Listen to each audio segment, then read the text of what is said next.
A young monk took advantage of a sleeping girl. When she woke up startled, she slapped him hard across the face. The monk immediately fell to his knees before the Buddha statue, desperately asking for forgiveness. Just as the girl was about to comfort him, his master suddenly burst through the door. The girl didn't expose what had happened and simply left. The monk could only pray frantically that his master hadn't discovered anything. Later, when the girl was playing alone by the stream, the young monk hid behind a rock to watch her, but accidentally tumbled into the water. Despite seeing the confusion in the girl's eyes, the monk couldn't control himself and reached out to caress her face. Feeling violated, the girl shoved him hard back into the water. The young monk, burning with passion and nowhere to channel it, rowed furiously to cool himself down, even jumping directly into the water. When the worried girl tried to check on him, he suddenly pulled her into the water with him.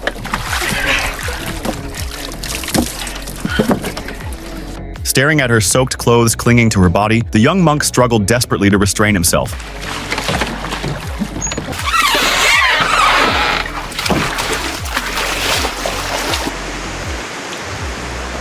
After that, the monk grew bolder, openly flirting with the girl right in front of his master. That night, the girl secretly lifted her blanket in invitation, which immediately threw the young monk's mind into chaos. He snuck into her bed, and to avoid being discovered by his master, they secretly took a boat and escaped to the lake. But the next morning, the master discovered everything. He threw a large rooster onto the boat, then forcefully pulled it back to shore. Next, he yanked out the wooden plug, and the freezing water quickly jolted the sleeping pair awake. Realizing his master had found them out, the monk fell to his knees and begged for forgiveness. The master warned him to forget this relationship, but the monk had already fallen too deep into love. The master personally took the boat and led the girl away. The young monk, repenting in the prayer hall, broke down in tears and couldn't help but run out to watch her go. That night, the young monk tossed and turned, unable to sleep. Tormented beyond endurance, he decided to secretly leave. After his master fell asleep, the young monk even stole a Buddha statue and left the temple without looking back. But the master had known all along that the monk was leaving. He made no attempt to stop him, because he understood this was humanity's most basic desire, something each person could only overcome on their own. Many years later,